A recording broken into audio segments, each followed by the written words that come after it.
Hoje nós vamos falar sobre aprendendo a integrar pessoas na vida da igreja através das células.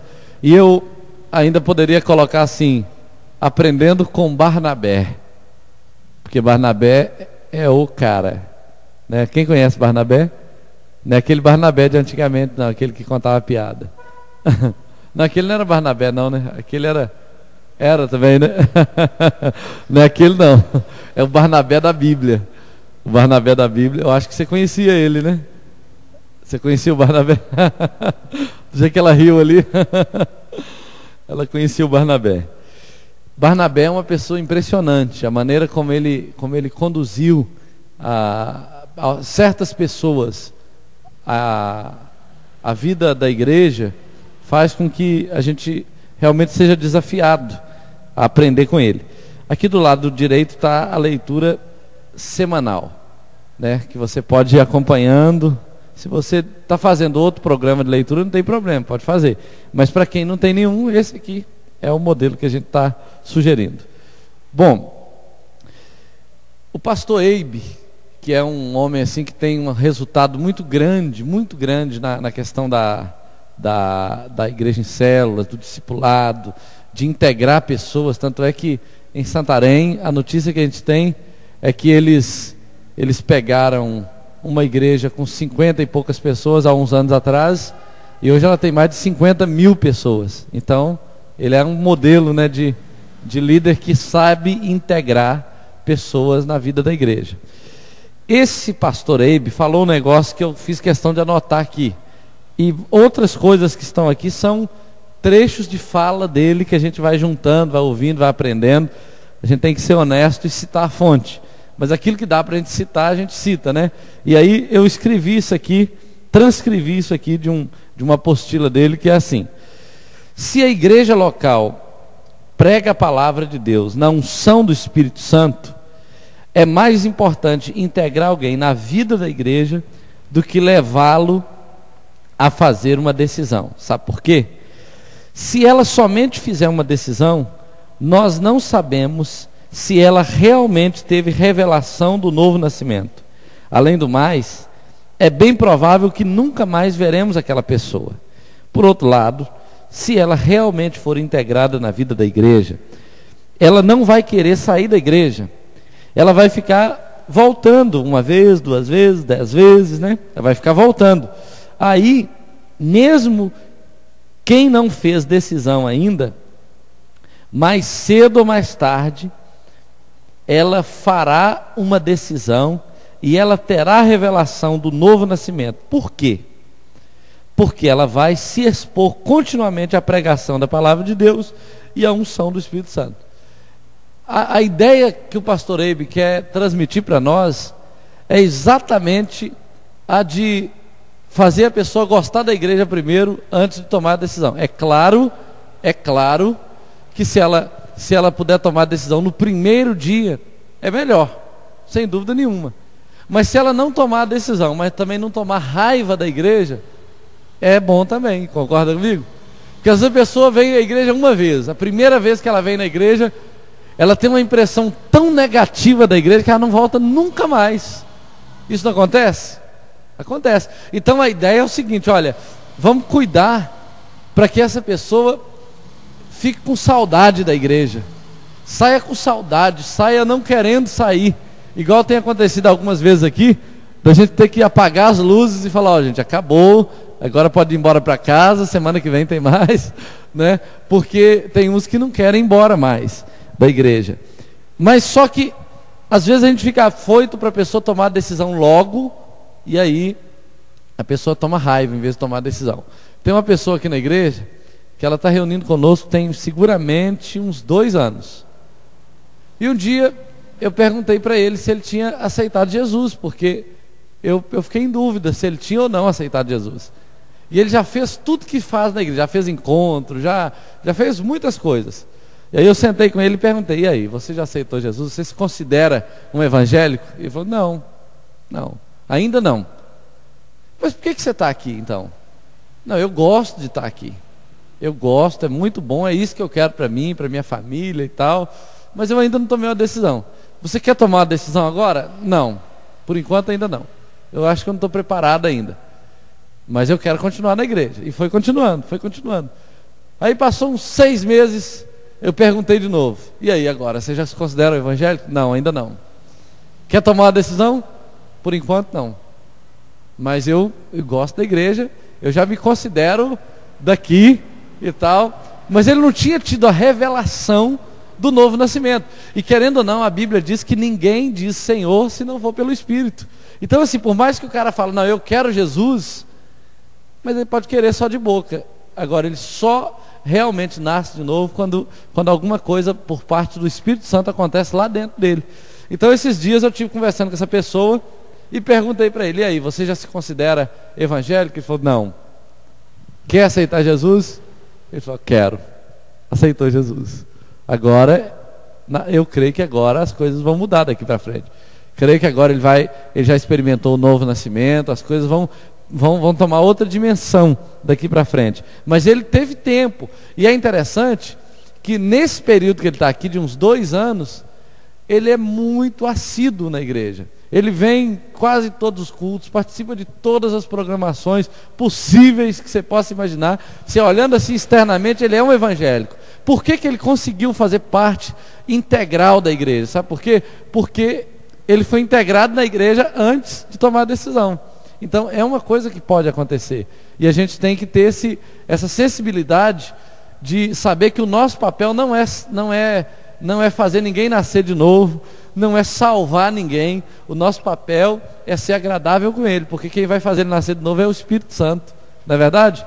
O nosso papel é amar, é servir, é ensinar, é cuidar, é dar atenção, é fazer todo esse trabalho periférico da liderança. Agora, quem vai operar o novo nascimento, quem vai operar a transformação, quem vai encher essa pessoa do Espírito Santo, quem vai dar um chamado para essa pessoa é o Espírito Santo, não é a gente não.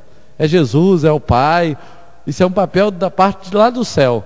A nossa parte aqui da terra tem que ser feita direitinho. Então é isso que o pastor está falando, pastor Eibe. Ele acha que ele crê, e ele tem assim bastante subsídio para defender essa teoria, que se a gente integrar a pessoa na igreja primeiro, ela tem mais chance de continuar na igreja do que ela aceitar Jesus na igreja sem ter vínculo nenhum com ninguém, né? Então ela vai aceitar Jesus e vai morrer. É aquilo que o pastor Sabá falou. A gente pare filhos o tempo todo, e o tempo todo tem criança morrendo. O índice de mortalidade infantil no reino de Deus é absurdo, né?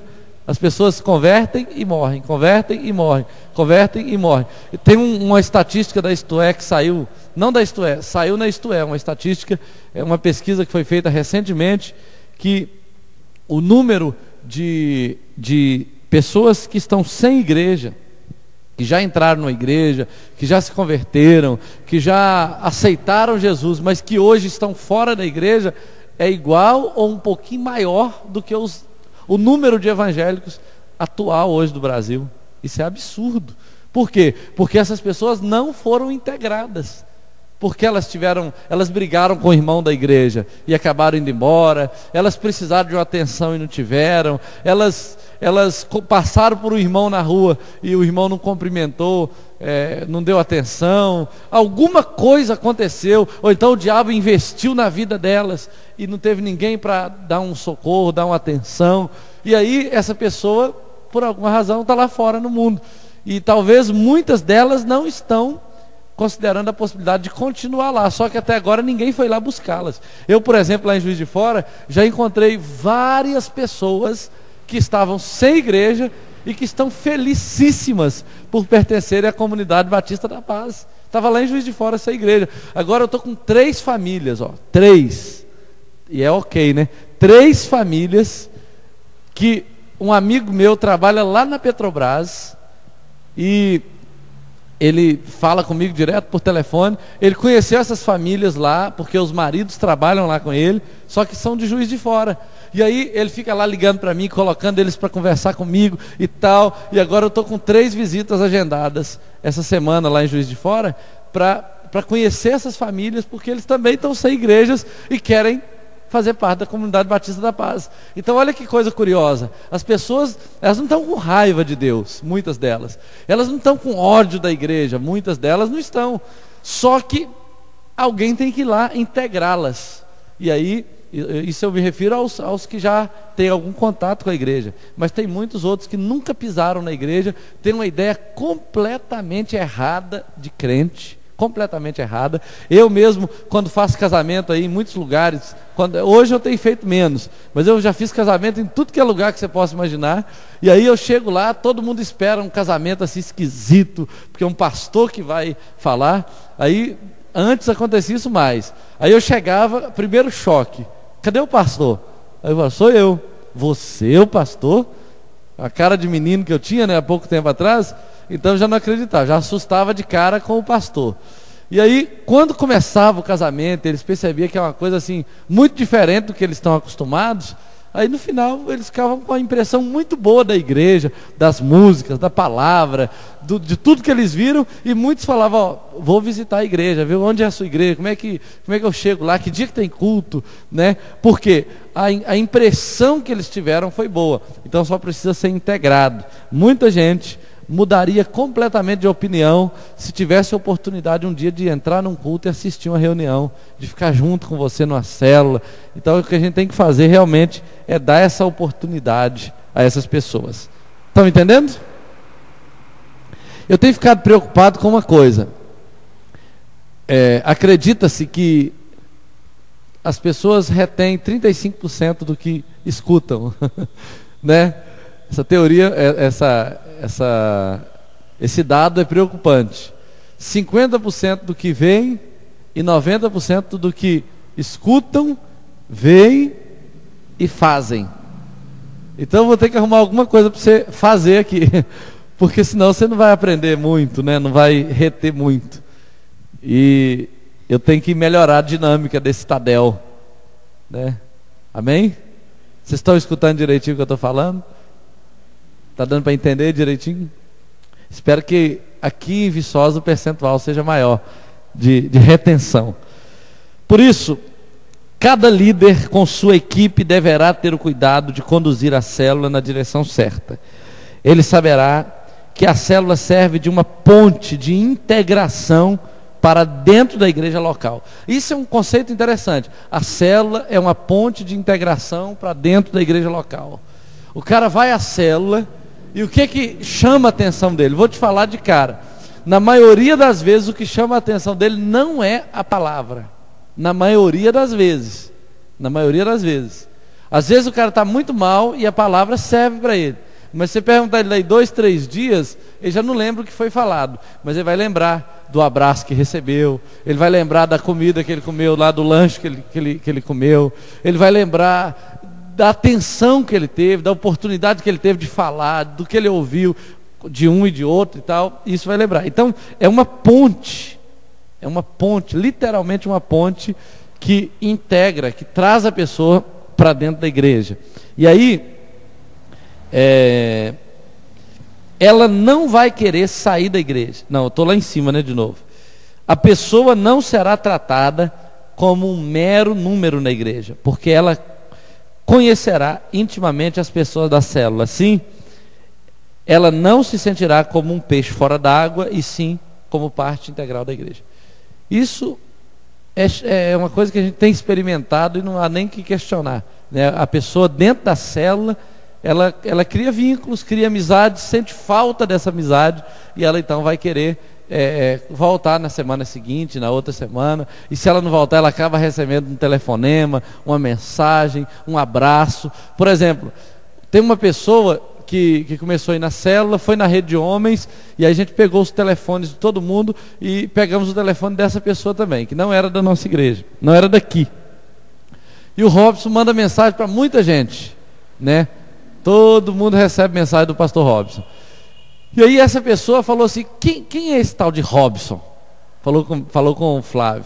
Quem é esse tal de Robson? Pastor Robson.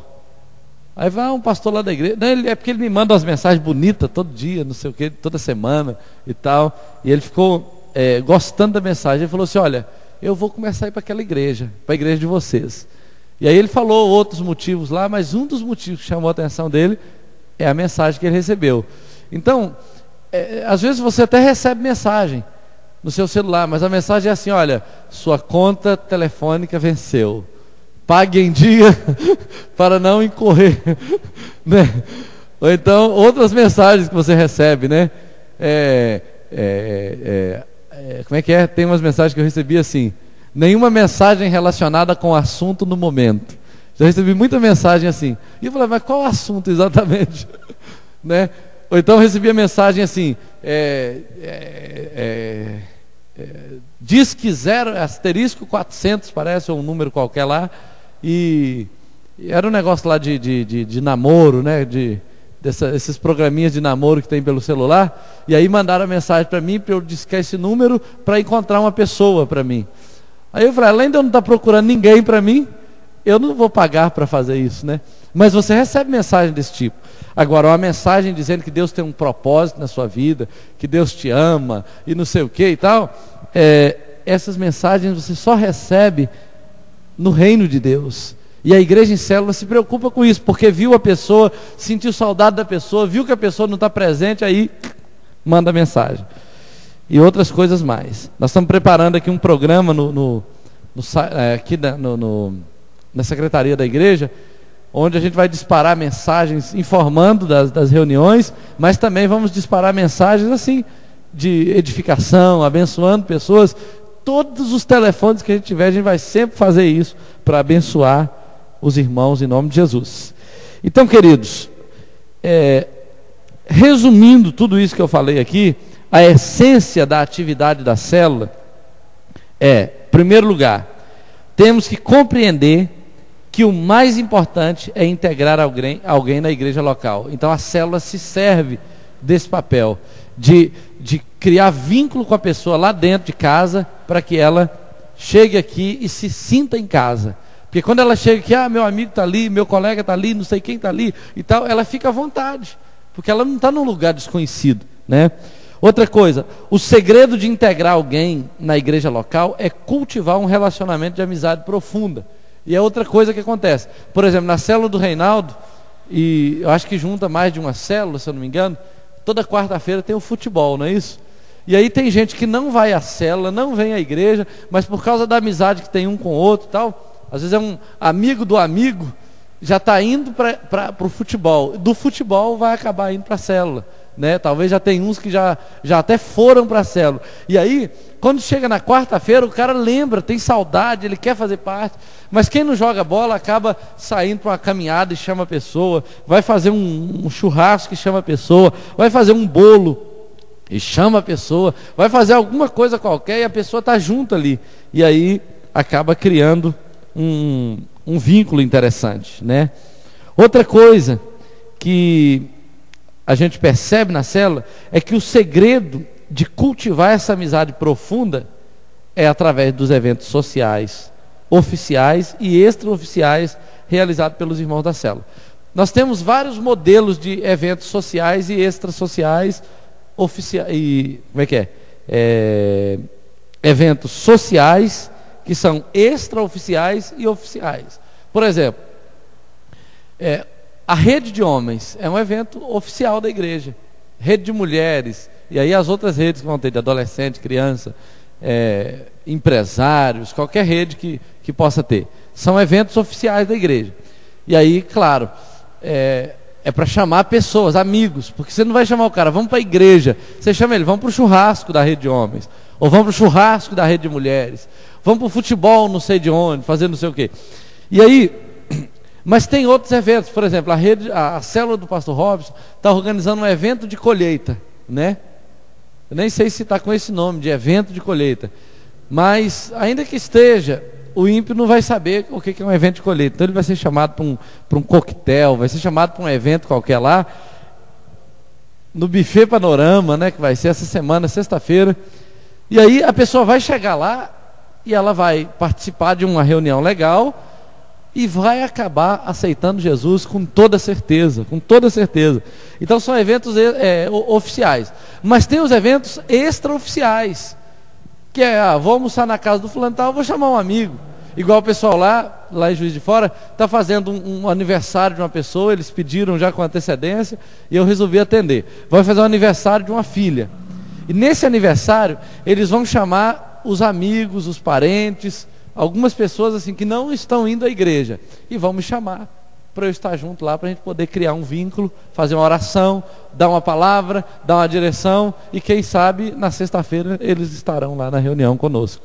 Então assim, nesses eventos informais, extraoficiais, né, que você às vezes está no aniversário, está almoçando com alguém, está fazendo alguma coisa que não tem nada a ver com a igreja, talvez tenha a ver com a sua atividade diária, com o seu dia a dia, nesses eventos você acaba integrando pessoas a você que depois se integram à célula e depois se integram à igreja.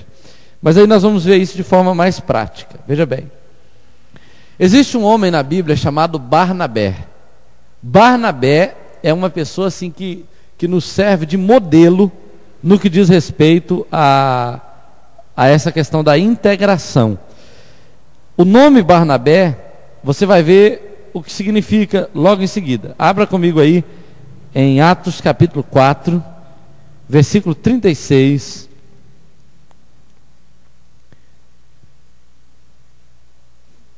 Atos capítulo 4, versículo 36. Quem conhece Barnabé direitinho? Só para eu saber aqui, se todo mundo já conhecia Barnabé.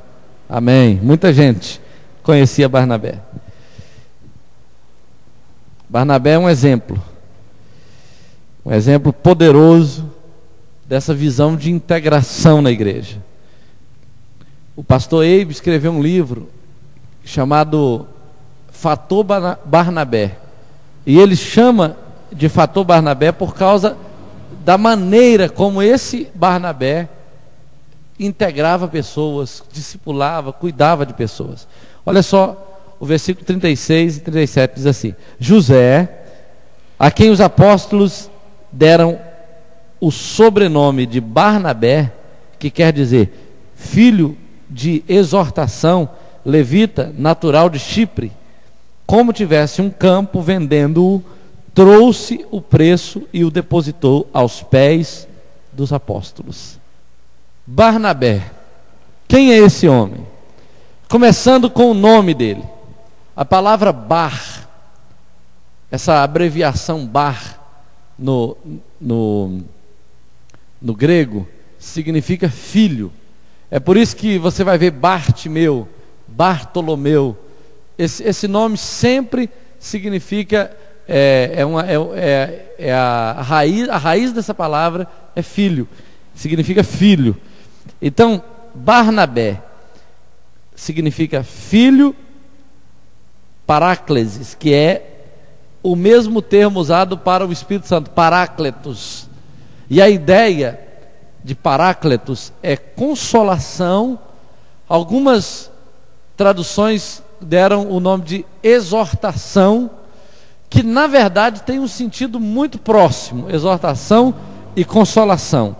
E a ideia de exortar é motivar, assim como consolar tem o mesmo, vai seguir o mesmo caminho. Você consola para que a pessoa não desanime, né? Para que a pessoa se fortaleça, se erga.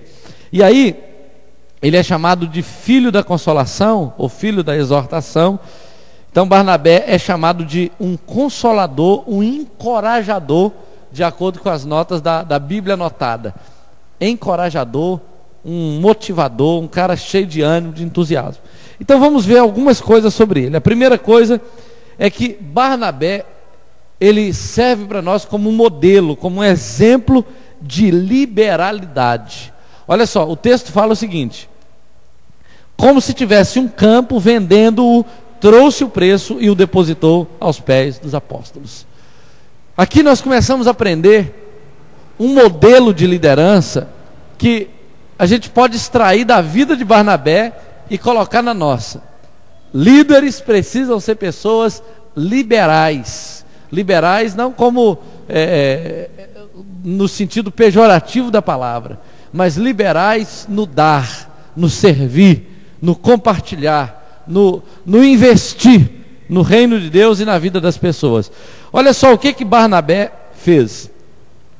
Ele era um tipo de pessoa que realmente ajudava os outros, não era egoísta, nem com o seu tempo, nem com a sua folga, nem com seus bens.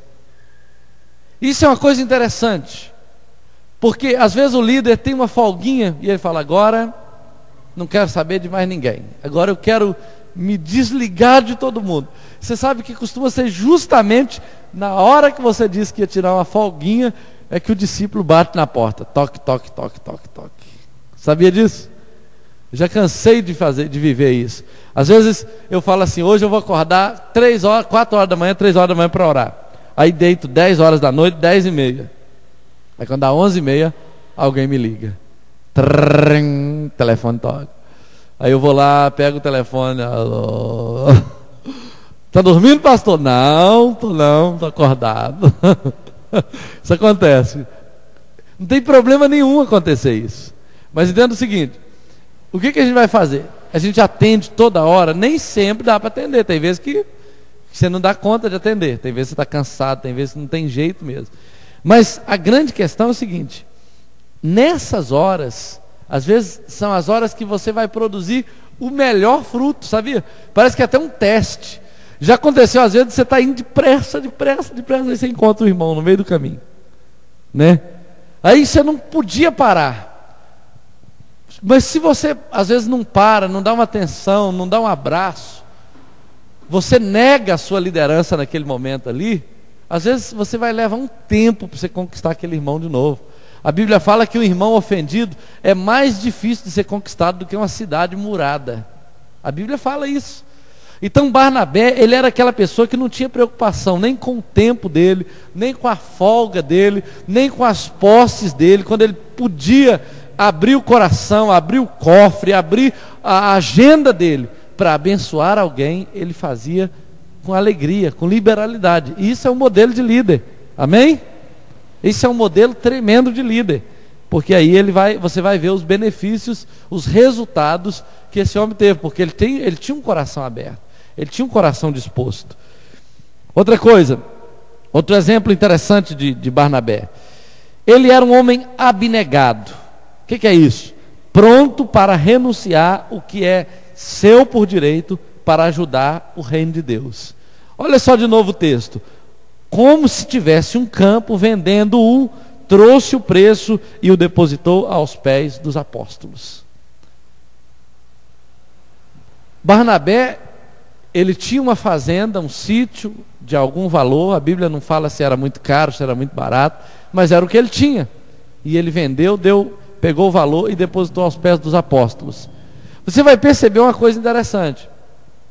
Parece que Barnabé fez isso e ele se doou juntamente com o que ele tinha e começou a se dedicar à obra de Deus. Ele colocou tudo que ele tinha e colocou ele também junto. Você entendeu? Então eu penso, uma vez eu vi um pastor falando lá em Brasília, num congresso que tinha lá. Ele falou assim: olha, toda vez, era uma igreja muito grande, dizer que ao longo do tempo do ministério dele, ele viu isso acontecer algumas vezes, mas dizer que toda vez que ele viu uma pessoa, dizer que lembra de um homem uma vez que tinha um táxi, e Deus moveu no coração dele durante o culto, e ele pegou o táxi dele e deu de oferta na igreja. Dizer que falou assim: olha, nunca mais esse homem foi taxista. Esse homem começou a se importar tanto com o reino de Deus que ele se tornou um pastor muito abençoado.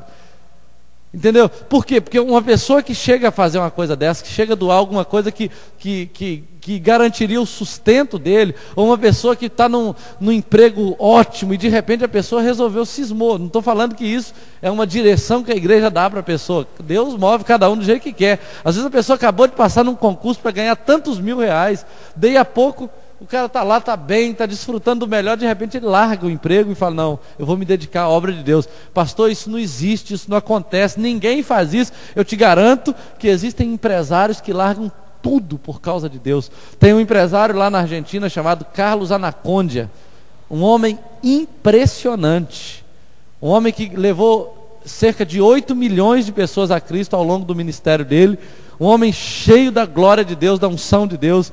Esse cara, no ministério dele, ele tem, parece que 15 filhos, todos eles são pastores, todos os 15 filhos dele são pastores e cheios de Deus. E na igreja onde os filhos dele pastoreiam, é uma igreja muito grande, tem um corredor lateral por onde ele passa para entrar no púlpito. E segundo um amigo meu que trabalhou junto com ele no ministério dele, disse que quando o pastor Carlos passa pelo corredor para entrar no púlpito, enquanto ele vai passando por fora, do lado de fora da igreja, todo mundo na igreja vai caindo na unção de Deus. Um homem cheio de Deus. Esse homem era um grande empresário na Argentina na década de 70, quando ele converteu. E aí ele ficou uns anos crente, até que ele foi batizado com o Espírito Santo. Quando ele foi batizado com o Espírito Santo, ele largou todos os negócios dele e mergulhou na obra missionária, mergulhou nas cruzadas evangelísticas, e ele se tornou uma potência, uma referência mundial. É um homem simples, mas cheio de Deus. E o ministério dele é uma potência na Argentina e se espalhou pelo mundo desde a década de 70. Então, quando você encontra um homem como esse aqui, um homem abnegado como Barnabé, que pega a sua fazenda e lança no reino de Deus, no altar de Deus, e junto com a fazenda joga ele também, você vai encontrar alguém que vai realmente fazer história na igreja, com certeza. São pessoas abnegadas, entregues. Outro exemplo que a gente pode aprender de Barnabé é que ele é um exemplo de integração de novas pessoas. Ele é aquela pessoa que às vezes termina o culto, eu não sei como você é, mas termina o culto, você está cansado de encontrar os irmãos daqui. Todo culto você encontra os irmãos, você tem o telefone dele, você sabe onde ele mora, você conhece ele. Aí termina o culto, com quem que você vai falar? Com ele. Com gente que você conhece, está acostumado, vai ficar batendo papo. Aí tem um coitado lá que veio na igreja pela primeira vez, ele encosta na parede assim. Às vezes está esperando alguém, alguma coisa, está lá. Olhando assim para um lado, para o outro, põe o pé na parede assim e tal. E vai ficando sem graça, daí a pouco ele vai embora. Né? Porque ninguém notou. Eu me lembro que não tem muitos dias, e olha que nós já melhoramos muito. 1 ou 2 domingos atrás eu estava, cumprimento um, cumprimento o outro e tal. Aí eu vi que tinha um rapaz ali, ó, naquela parede encostado, que era o namorado da discípula da Sandra. Como é que é o nome dela? Nilvânia, né? Ele veio aqui umas 2 ou 3 vezes. Na época, se eu não me engano, era a primeira ou a segunda vez que ele vinha aqui. E eu vi que ele ficou lá, em pé. E todo mundo, um aqui conversando, outro conversando, e o cara sozinho lá. Aí eu fui lá, conversei com ele, perguntei o nome dele, bati um papo com ele. Aí eu vi que estava lá o Rodrigo, estava o Daniel, a Carol, a turma lá conversando. Aí eu chamei o Rodrigo, vai lá conversar com o cara, rapaz. Aí o Rodrigo ficou lá batendo um papo com ele, eu vi que o Rodrigo ficou lá até ele ir embora. Ficou até embora. Barnabé era uma pessoa assim. Ele não deixava um novato se desvincular do corpo de Cristo. Se a pessoa aproximou, se Deus tocou o coração dele, se ele cruzou o caminho da igreja, esse aí não sairia nunca. Então vamos ver alguns exemplos dele. Por exemplo, Atos 9, capítulo 9, capítulo 26, diz assim, ó: tendo chegado a Jerusalém, procurou se juntar-se com os discípulos. Todos, porém, o temiam, não acreditando que ele fosse discípulo. Mas Barnabé, tomando-o consigo, levou-o aos apóstolos e contou-lhes como ele vira o Senhor no caminho, e que este lhe falara, e como em Damasco pregara ousadamente em nome de Jesus. De quem que Barnabé está falando aqui? Não é de Paulo? É do apóstolo Paulo.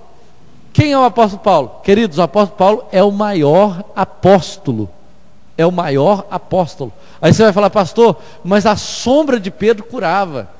Você vai ver isso. Mas se você olhar um texto que Paulo fala, eu não estou com ele aqui agora, Paulo fala assim, olha, eu fiz mais do que vocês. E quando ele fala eu fiz mais do que vocês, no original está assim, eu fiz mais do que todos vocês juntos. Paulo realmente conseguiu espalhar o evangelho por toda a Ásia, por toda a Europa. Ele foi uma pessoa assim que ele saiu dos termos de Jerusalém e espalhou o evangelho para todo lado. Só que quando Paulo converteu, sabe quem ele era? Ele era Ele era o Bin Laden do primeiro século. Ninguém queria Paulo na sua congregação. Ninguém queria.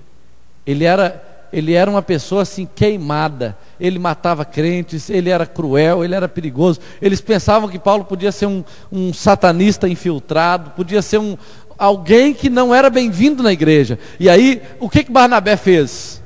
Barnabé, chegando em Jerusalém, viu que os apóstolos e a igreja não queria saber muito de Paulo. O que eles fizeram? O que ele fez? Barnabé pegou Paulo pela mão e levou até os apóstolos e falou assim: olha, isso aqui é Paulo, esse homem não é mais aquele que vocês conheceram, ou aqueles de quem vocês ouviram barbaridades. Esse homem teve um encontro com Jesus, ele viu Jesus no caminho de Damasco, Jesus falou com ele pregou ousadamente, e aí mostrou para os apóstolos que Paulo já era um homem diferente, e aí conseguiu integrar Paulo na igreja. Entende que papel importante que a pessoa faz? Né? De vez em quando alguém chega para mim e fala assim: olha, pastor, isso aqui é uma pessoa que está indo lá na minha célula, apresenta para mim. Esse dia meu Reinaldo fez isso, conversei com a discípula do Reinaldo ali, e aí no final ela até entregou o coração para Jesus e tal, né? O Reinaldo ficou até no final esperando terminar tudo e tal, se preocupando com aquela pessoa que está chegando na igreja. Parece que é a segunda vez ou terceira, sei lá, que ela está vindo, né? Outra coisa, os que são de fora, ele também gostava de integrar os que são de fora. Olha bem em capítulo 11, versículo 19.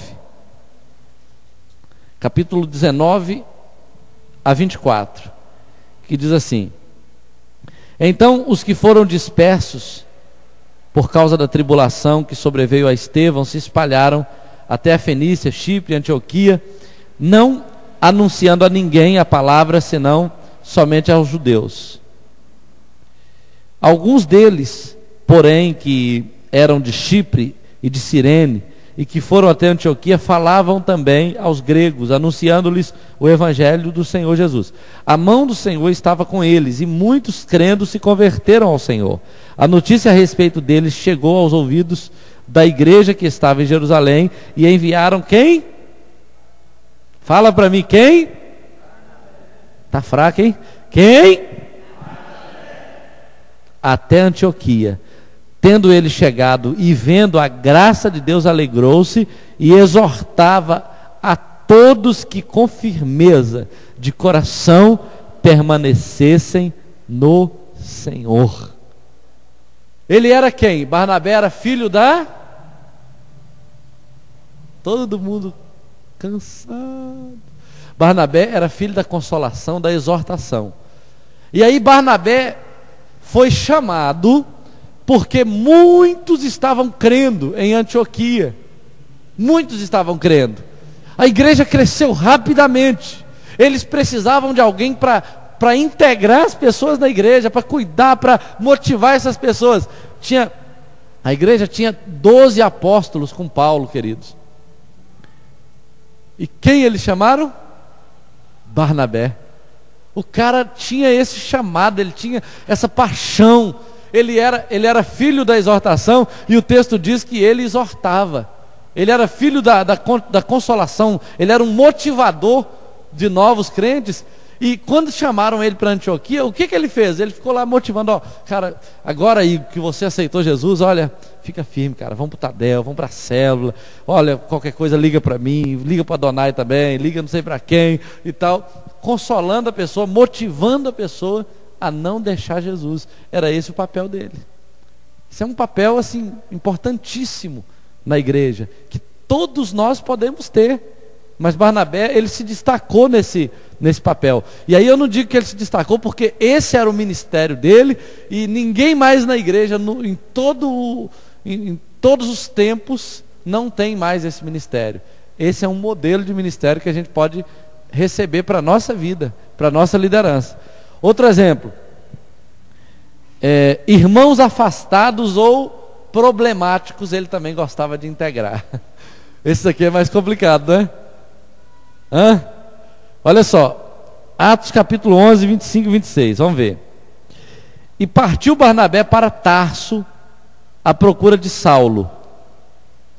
Tendo-o encontrado, levou-o para Antioquia. E por todo um ano se reuniram naquela igreja e ensinaram numerosa multidão.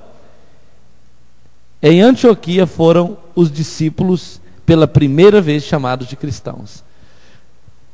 Ele estava lá em Antioquia cuidando dos novos crentes. Não era isso que ele estava fazendo? Estava lá cuidando dos novos crentes.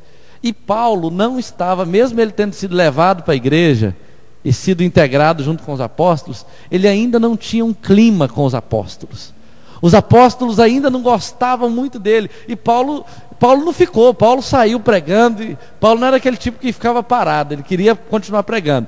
E aí, o que Barnabé pensou? Ele pensou assim: olha, eu estou aqui ocupado, os apóstolos estão lá ocupados, Paulo está trabalhando sozinho, o crescimento dele vai ser pequeno se ninguém acompanhá-lo. Então ele foi lá e buscou Paulo, trouxe Paulo para perto dele e falou assim: ó, eu quero que você me ajude a cuidar desses. E sabe de uma coisa? Quando eu chamo alguém, eu pego o Reinaldo, pego o Tatão, pego o Marcelo, ou outra pessoa qualquer, e falo assim: ó, vocês vão me ajudar a cuidar desses aqui. Sabe o que acontece? Além de eu garantir que eles vão ficar firmes, porque eles estão ocupados com o trabalho do Senhor, eles ainda vão ajudar os outros a crescerem, e vão crescer junto com eles. Agora, se eu falo assim: ó, aqui você não pode fazer nada, porque aqui só eu que sei, viu? Aqui ninguém aqui sabe nada, só eu que sei. O que acontece? Ninguém vai crescer e eu vou ficar igual um doido. Cuido de um, depois cuido do outro, depois socorro o outro, pego o outro, seguro com a perna e tal. E tem hora que eu teria que ter uns 200 braços para segurar um aqui, segurar o outro ali, amparar o outro. Mas se eu tenho pessoas me ajudando, elas vão crescer junto comigo e os discípulos deles vão crescer da mesma forma. Então, é isso que Barnabé se preocupou em fazer. Ele chamou Paulo para ficar junto com ele e depois Paulo ficou muito maior do que Barnabé. Paulo ficou muito mais habilidoso. Ele ficou muito mais ampliou muito mais o seu ministério. Sabe por quê? Porque ele teve paternidade. Teve paternidade. Eu, por exemplo, eu tive paternidade no início do meu ministério. E hoje, essa igreja aqui e o nosso ministério já está muito maior do que o ministério de onde eu saí, de onde eu vim. Por que está maior? Jesus falou: vocês farão as obras que eu faço e ainda fará obras maiores. Maiores. Qualquer um de vocês aqui, ao longo da história, vão fazer coisas muito maiores. Eu creio nisso. E juntos nós vamos fazer coisas muito grandes. Eu creio nisso. Porque vocês estão tendo paternidade. Os discípulos estão tendo paternidade. Os discípulos dos discípulos também terão paternidade. E aí o ministério vai muito além. Muitos hoje que se dedicam exclusivamente à empresa, no futuro não vão se dedicar mais. A empresa vai ficar em segundo plano, porque o reino vai ficar em primeiro. Muitos que hoje trabalham e amanhã, logo depois, vão se aposentar, vão estar focados no ministério. Não tem dúvida nenhuma disso, né? Porque Deus vai conduzindo a história. Alguns, por exemplo, que estão formando, pensando que vão fazer não sei o quê, daí a pouco recebem um chamado de Deus, Deus dá um rumo diferente para a vida deles. É só uma questão de tempo. E assim foi acontecendo com esse ministério poderoso de Barnabé. Outra coisa que ele fazia: ele era habilidoso para integrar os irmãos afastados ou problemáticos. Já falei. Eu pulei um, não pulei? E os desacreditados. Vamos lá, Atos 15, 37. Atos 15, 37. Depois 2 Timóteo 4,11. Atos 15, 37 diz assim: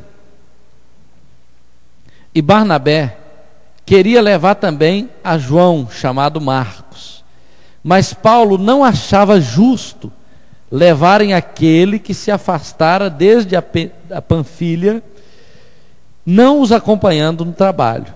Havendo entre eles tal desavença, que vieram a separar-se, então Barnabé, levando consigo a Marcos, navegou para Chipre, mas Paulo, tendo escolhido a Silas, partiu encomendado pelos irmãos à graça do Senhor.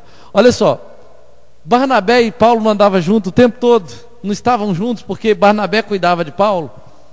Só que Paulo foi crescendo e Paulo foi ficando assim muito intenso no ministério dele. E João Marcos, que provavelmente foi quem escreveu o livro de Marcos, existe uma teoria de que João Marcos foi o escritor do livro de Marcos. Esse indivíduo, nesse momento, nesse ponto da história, ele não teve coragem de continuar com Paulo. Ele ficou desanimado, ele perdeu o ânimo.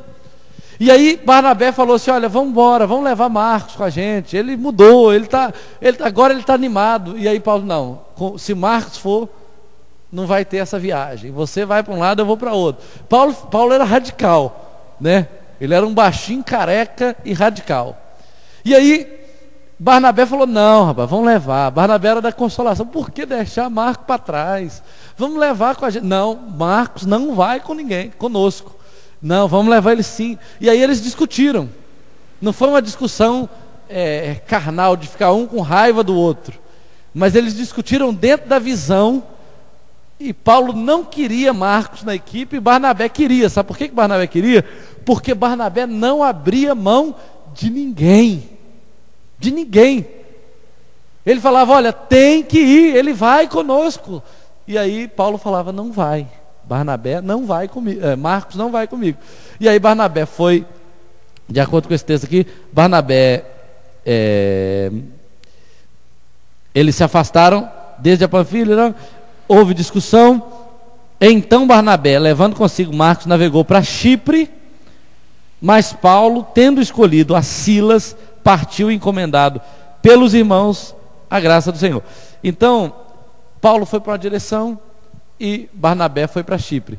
E aí acontece uma coisa muito interessante. Você vê que Deus estava nisso, porque Paulo saiu com Silas. Chegando em Filipos, eles apanharam, foram presos e foram levados para a cadeia, lá no cárcere interior, e cantaram à meia-noite. Quando Deus mandou o anjo, explodiu aquela prisão e tal, e eles saíram. Se Marcos tivesse ido, eu acho que tinha sido o fim do ministério de Marcos. Eu acho que não teria ministério de Marcos para a gente contar aqui hoje. Barnabé foi sábio em cuidar de Marcos, mas Paulo foi sábio em não deixar Marcos ir para um lugar onde ia exigir muita resistência. Você entendeu? Então os dois estavam certos, só que Barnabé realmente não tinha compreendido que a missão de Paulo era uma missão mais suicida do que a dele, né? Tem umas missões que são suicidas. E eu tenho me convencido, queridos, de que não é em todo lugar que eu vou que eu posso levar todas as pessoas comigo. Eu já me meti em certas situações pregando para algumas pessoas, fazendo algumas coisas, que se algum crente assim que não tem muita resistência for, ele pode ficar decepcionado com o evangelho, ele pode ficar com medo e sair correndo, pode acontecer qualquer coisa desse tipo. Então, para cada tipo de trabalho tem um tipo de pessoa. Paulo era um cara meio suicida, ele era meio suicida. Barnabé nem tanto. Barnabé, ele se entregou totalmente, ele cuidava de todo mundo, e aí ele ficou preocupado com Marcos e carregou Marcos para Chipre, enquanto que Barnabé foi embora e acabou chegando em Filipos, e aconteceu tudo isso. Só que aí eles se separaram e eles nunca mais trabalharam juntos. Paulo e Barnabé não trabalharam juntos mais, eles estavam no reino de Deus, cada um trabalhando numa frente diferente, porque agora Paulo já era grande, já estava espiritualmente formado. E aí, quando chega lá em 2 Timóteo, olha bem, como é que as coisas mudam mais tarde. Quando chega em 2 Timóteo, no capítulo 4, vamos ver, Paulo, depois que Barnabé cuidou bastante de João Marcos e formou o caráter, formou resistência na vida de Marcos, né, para que ele ficasse mais robustecido espiritualmente e até na questão da maturidade. Aí lá em 2 Timóteo capítulo 4, versículo 11, olha o que Paulo fala: olha, somente Lucas está comigo, toma contigo a Marcos e traze-o, pois me é útil para o ministério. Está vendo que coisa legal? Barnabé cuidou de João Marcos tão bem que lá na frente Paulo estava sozinho, só tinha Lucas com ele, e ele falou: agora eu quero que você traga Marcos, porque agora ele é útil para o meu ministério. Então tem gente que hoje não é útil, talvez está precisando de ser formado, está precisando de ser tratado. Tem muita gente aí que a gente vai tratando e o cara volta e a gente empurra ele para frente de novo. Hoje ele não vai frutificar como precisava, mas vai chegar um momento que, se ele receber cuidado, se ele for integrado, se ele for amado, se ele for pastoreado, vai chegar um momento que ele vai ser útil, vai ser importantíssimo para o ministério. Amém? Você crê nisso? Então não descarte nenhum discípulo seu. Não descarte, ainda que todos estão falando mal dele, ainda que ele não sirva hoje, amanhã ele vai servir.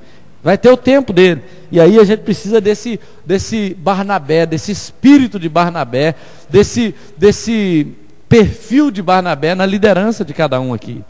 Outra coisa, por que Barnabé era assim? Por que Barnabé tinha essa visão de cuidar das pessoas, de amar as pessoas, de acreditar nas pessoas, mesmo quando elas não davam motivos para isso? Olha só, primeiro, Barnabé era um homem cheio do Espírito Santo.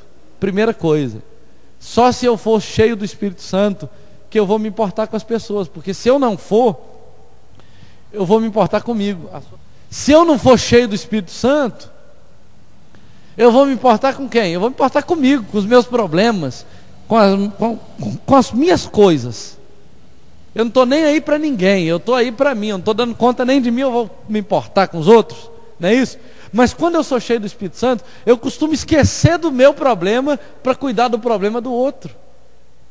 Eu já vi coisas acontecendo aqui nessa igreja, de chegar pessoas me procurando para resolver alguns problemas delas, que eram os mesmos que eu estava passando. E eu falei, meu Deus do céu, por que o Senhor não me ajudou a resolver o meu primeiro, para depois eu resolver o dela? Mas eu estava ali para servir, e eu esquecia que eu tinha aquele problema. E eu pedi a Deus, Senhor, me dê sabedoria, o que eu falo para o fulano tal, qual a direção que eu dou? E aí, às vezes eu dava uma direção para a pessoa, e dava certinho na vida dela. Sabe o que eu fazia? Eu falava, então é assim que tem que fazer, né? Ia lá e fazia também. Porque é assim que Deus ensina a gente muitas vezes. É quando você vai fazer uma coisa para o outro que Deus faz por você. Você lembra a história de Saul, que estava procurando as ovelhas do pai dele, quando Deus deu o reino para ele? Então assim, quando você está cuidando das ovelhas de Deus, Deus vai te dando o reino, Deus vai trazendo a você aquilo que você precisa. E aí, olha só, outra coisa importante que eu vejo na vida dele. Ele era cheio de fé. Um homem cheio de fé. Ele acreditava sempre no melhor das pessoas. Todos nós que lideramos, nós somos tendenciosos a acreditar. Às vezes é normal a gente acreditar no melhor das pessoas.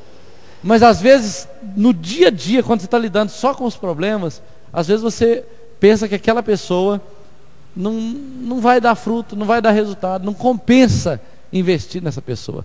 Tem alguns aqui na igreja que já saíram e voltaram para a igreja inúmeras vezes. Já saíram com raiva da igreja e depois voltaram felizes para a igreja. E continuam, saem, voltam, aí fica. E aí Deus começa a trabalhar nessas pessoas e elas vão crescendo, né? Então a gente tem que acreditar no melhor das pessoas. Olha só o que Filipenses capítulo 1. Abra comigo aí. Filipenses, no capítulo 1, versículo 6, a palavra diz assim: estou plenamente certo de que aquele que começou a boa obra em vós, há de completá-la até o dia de Cristo. Olha só, duas coisas que eu tenho que pensar. Primeiro, eu tenho que esperar o melhor das pessoas. E eu tenho que esperar que essa pessoa vai ficar pronta. Ela vai ficar no ponto ideal de Deus. Agora, até quando eu devo esperar? Até quando? Até o dia de Cristo. Até o dia do arrebatamento é o tempo que eu tenho. Entendeu? Tem 6 meses que eu estou cuidando de uma pessoa e ela não está crescendo. Mas isso é pouco tempo demais, tem que esperar até Jesus voltar. Jesus não voltou ainda. Não é não? Por que eu estou estressado? Por que eu estou achando que trabalhei demais? Jesus não voltou ainda, né? A coisa está só começando. Então eu tenho que crer, eu preciso crer que aquele que começou a boa obra, porque não foi eu, quem começou a boa obra foi Jesus lá na cruz. Ele começou a boa obra em relação a todos que virão.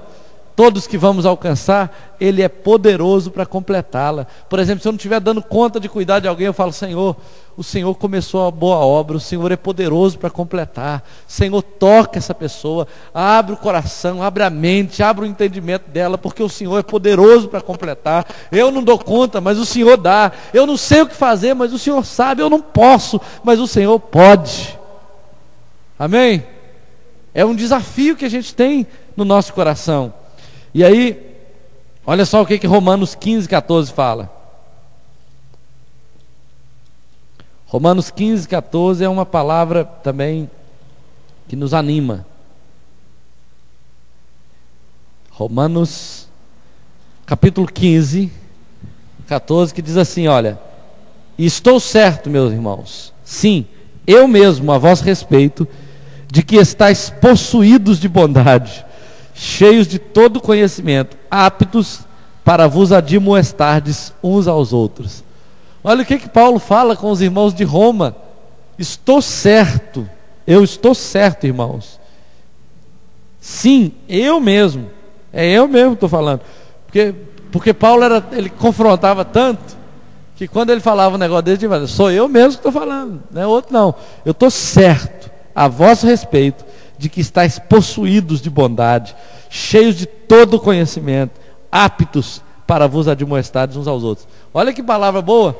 Eu chegar para o Igor e falar assim: eu tô certo, Igor, de que você está cheio de bondade, você está possuído de bondade.